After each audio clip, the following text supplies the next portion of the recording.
I welcome you for this session. We are in Model 2. In this model, we have to discuss about solid-based systems in additive manufacturing. In solid-based system, the raw materials are in filament shape. Then these filaments are melted and poured over the workpiece layer by layer, and the final component is manufactured. Let's start. What is additive manufacturing? Additive manufacturing, also known as 3D printing. It is the process creates the physical object from a digital design. An engineer designs the object using computer-aided design or CAD software. The 3D design file is then sliced into thin layers and uploaded to an additive manufacturing machine. The manufacturing process begins once an extremely thin layer of metal powder is spread across the platform. A heat source such as laser or electron beam then melts the first layer of 3D design. The lowered and another layer of metal powder is spread across the platform. The layering, the melting process is then repeated until the part is complete. The metallic powder is removed and the physical object is revealed. Additive manufacturing allows us to produce the parts that are stronger and more durable than the traditionally made parts. Build times are faster with precise features, and complex geometries are manufactured without increasing the cost. In fact, additive manufacturing is revolutionizing the way we work. Now I have to show the various types of 3D printing technologies. The first one is polymerization techniques. It is used to manufacturing higher accurate products with more complexity. The next type is powder bed fusion. It is used to manufacturing wide range of materials. Then the third one is binder jetting. It allows for full color printing the products. Then we move on to the fourth category, that is material jetting. It enables multiple materials in a single part. The fifth one is sheet metal lamination. It produces the component at low cost. Then the last one is material extrusion. It produces the component with good structural properties. In this model, we have to discuss about sheet metal lamination and material extrusion. The material extrusion technique have two manufacturing methods. One is fused deposition modeling, another one is fused filament fabrication. Then the sheet lamination techniques have laminated object manufacture and selective deposition lamination and ultrasonic additive manufacturing technique. Let's discuss these things. Before discussing about various types of process, the general steps in additive manufacturing is to be discussed. A geometric model of the conceptual design is created on a CAD software which uses IGES or STL formatted files. Then it is imported to the workstation where it is processed through slicing software. Within this software, the CAD file is sliced into horizontal layers after the part is oriented for optimum build position. Then the necessary support structures are automatically detected and generated. Further, the tool paths of the build process are then generated, which are downloaded to the machine. Then the material is filled layer by layer and the product is manufactured. So this is the generalized procedure for additive manufacturing. But based on the nature of the material solidification process and joining process, the various methods are classified. Now we move on to fused deposition method.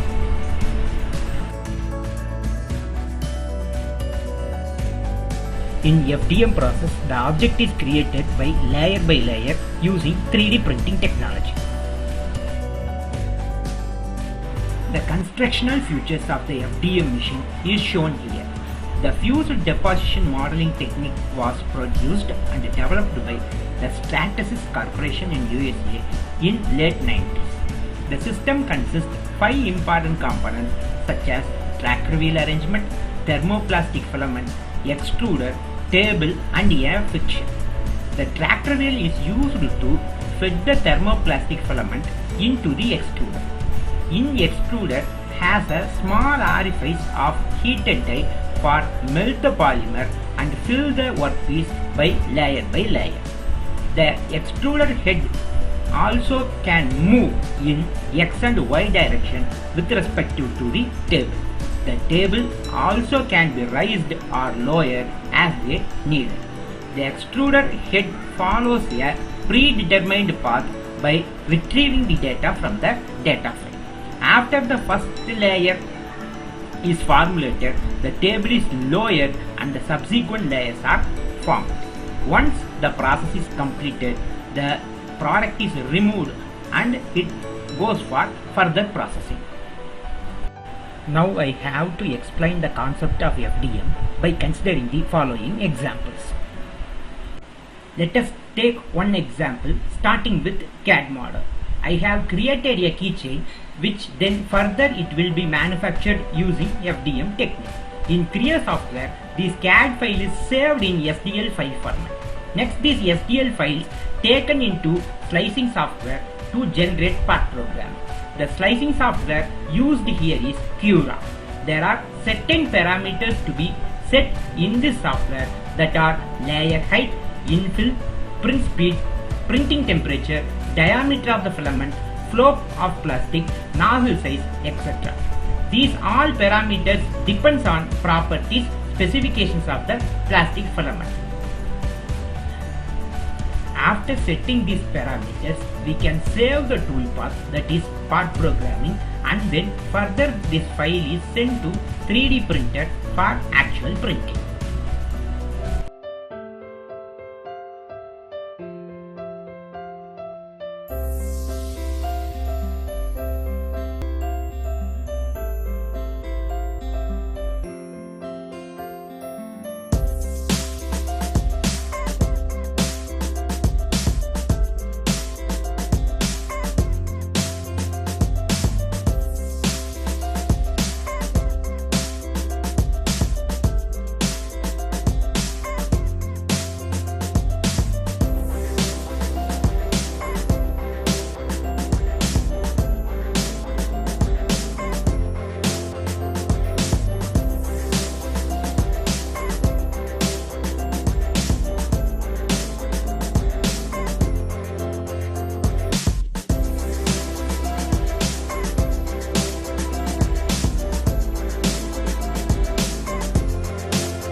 The fused deposition modeling, wherein objects are created layer by layer, 3D printing helps to bring our concept to real world. Now I have to show the application of FDM technique in actual industries. Fused deposition modeling is a layer additive manufacturing process that uses production grade thermoplastic materials to produce both prototype and end-use parts. This technology is known to accurately produce future details and has an excellent strength to weight ratio. FDM is an ideal for concept models, functional prototypes, manufacturing aids, and low volume end-use parts. It is a game-changing technology. It can create parts in geometries that you cannot able to do in injection molding. It is going to create a revolution in near future, and this technology will adopted as a major process for manufacturing components. The FDM process begins by slicing 3D data into layers. The data then transferred to the machine used to construct the part by layer. It creates the toolpath that's sent to the machine.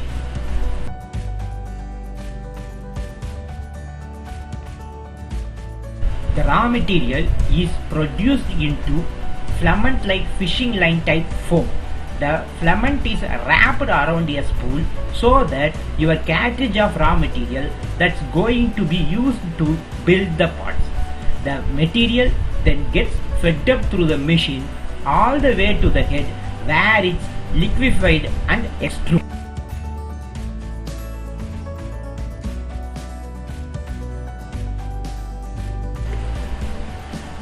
Similar to hot melt glue gun, the uncoiled material is slowly extruded through the dual heated nozzles. The extrusion nozzles precisely lay down both support and thermoplastic material upon the preceding layers. The layer by layer, the part is growing.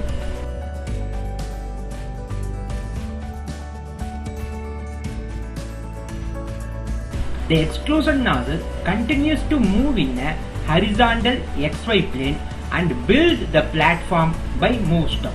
Further, building the part layer by layer. The finished part is removed from the build platform and clean off its support material. The raw FDM parts have visible layer of lines. However, the service providers such as Solid Concepts offer multiple finishing options to create smooth, even surface parts including hand sanding and cosmetic paint.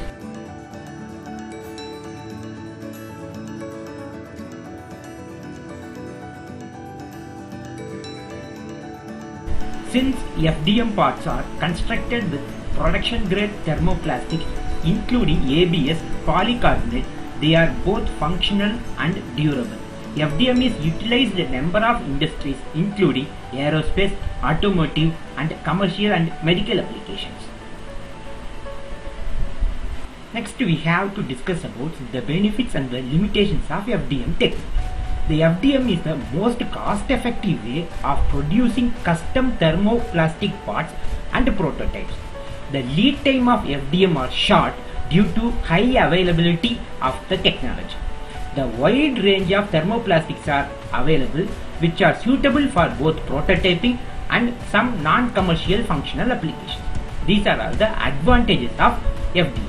Then the limitations are FDM has lowest dimensional accuracy and resolution when compared to other 3D printing technologies.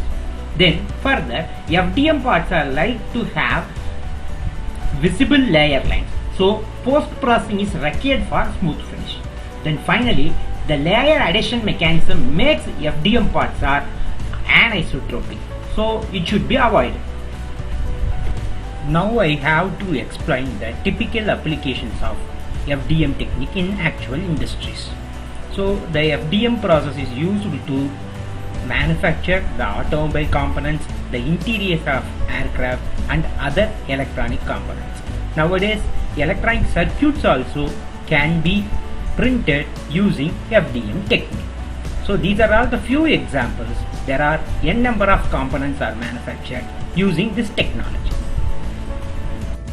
This slide shows the various process parameters that is used for FDM process. When the speed is increased, the work may complete quickly, but it enhances the defects and lead to poor surface finish. Here, the bed temperature is 65 degrees Celsius and the extrusion temperature is 205 degrees Celsius.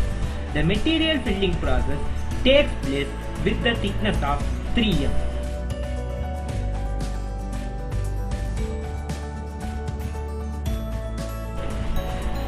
This video shows the material filling in FDM process at different speed rate, that is 5, 10, 20, 30, 40, 50 mm per second.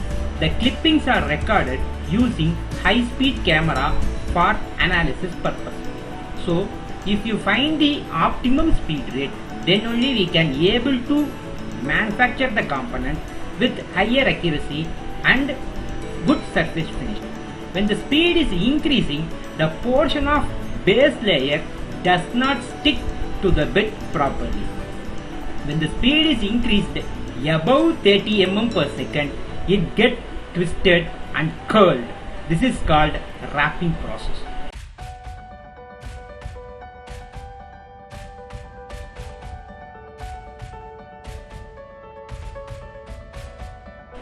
Now go through the 40 mm per second and 50 mm per second videos.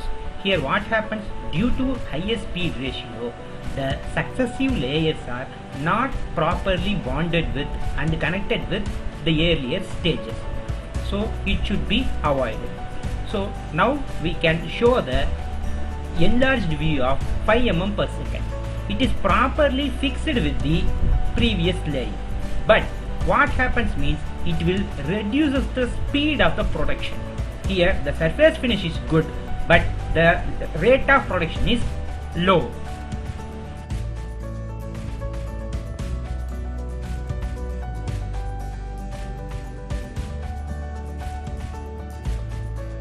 Now the video shows the material filling rate of 30 mm per second in FDM process. So here material is filled at an optimum speed without any mistakes, and the production rate also be good.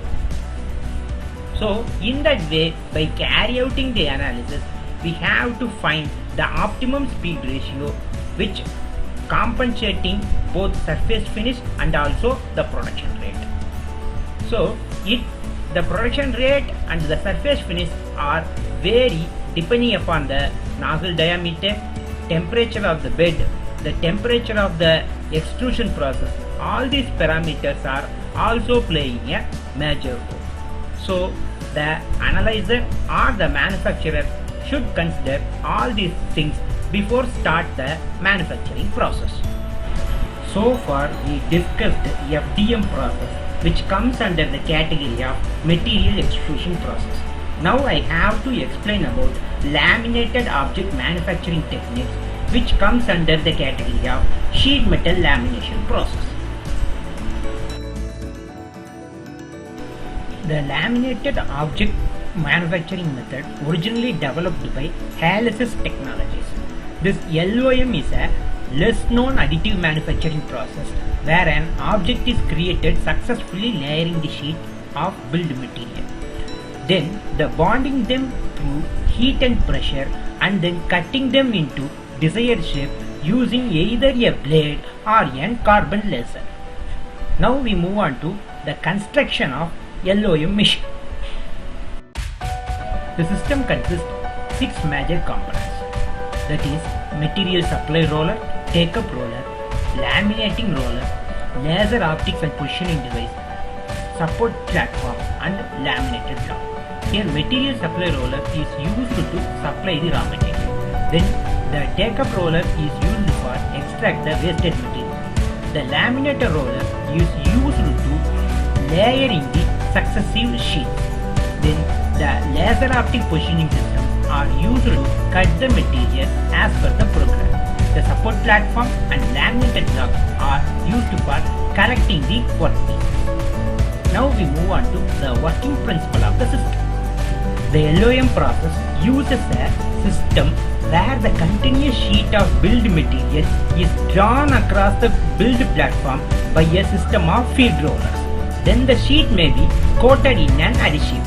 A heated roller then passes over the material, melting the adhesive and pressing the material down on the platform. Then the laser cuts the desired pattern into the material and cross-hatches the unused material so it can be removed later. A take-up roller winds up the remaining material. Finally, the build platform drops down the thickness of one layer. Now the new material is pulled across the platform and the process is repeated. Now we move on to advantages of LOM technique. It have high volumetric build rates, relatively low cost, and allows the combination of metal foils including embedding components. There is no chemical changes and minimal heating, so shrinkage is trivial and the stress-induced deformation is small. Then the drawbacks are the cross-hatching to burn out and weaken the material. A percentage of material is wasted when compared with other 3D printing technologies. The material properties are changes in the direction of laminate. Further, the typical material used are paper, plastic sheets and metal foils and tapes. So these are all the materials that supports LOM technique. LOM machines are mainly used for rapid prototyping of plastic parts. Its low price and fastness make it convenient to make prototypes even though the produced objects are far from end-use parts. Moreover, this technique creates really accurate models when compared with other methods like selective laser sintering and stereolithography.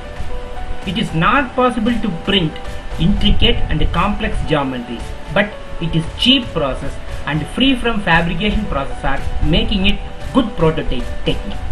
It is also called selective deposition lamination technique. It is a paper-based technology that adds color to the print. Now we move on to other sheet lamination technique. The ultrasonic welding or ultrasonic additive manufacturing is an additive manufacturing process where thin metal strips are welded in solid state on each other using ultrasonic sounds. To start the fabrication, the shape is programmed into the CNC machine. The strips are positioned with certain overlap to ensuring a fully dense part. The vibration induced by ultrasound permit mechanical anchoring of lamella on each substrate. Thereafter, the lamella stacked layer by layer. The type of materials can even be changed during the manufacturing to impart special properties to the finished part. The process can also weld incompatible materials because no liquid phase is formed during welding and after the welding process. Now we move on to other technique, that is ultrasonic consolidation. Here the product is produced by direct metal parts from CAD data. By ultrasonic welding, the layers are coiled aluminum foil strips to a prepared metal substrate.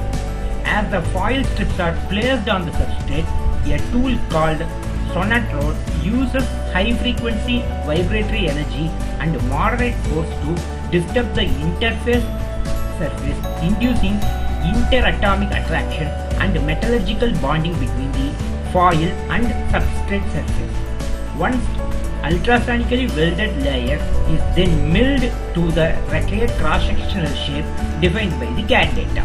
This process of adding material to a previous layer and then removing the excess material continues until the part is complete, like other prototyping process. The ultrasonic consolidation allows to build up complex geometries, overhangs and enclosures with part. Ultrasonic consolidation can be used to bound a variety of similar and dissimilar metals as well as ceramic metal combinations.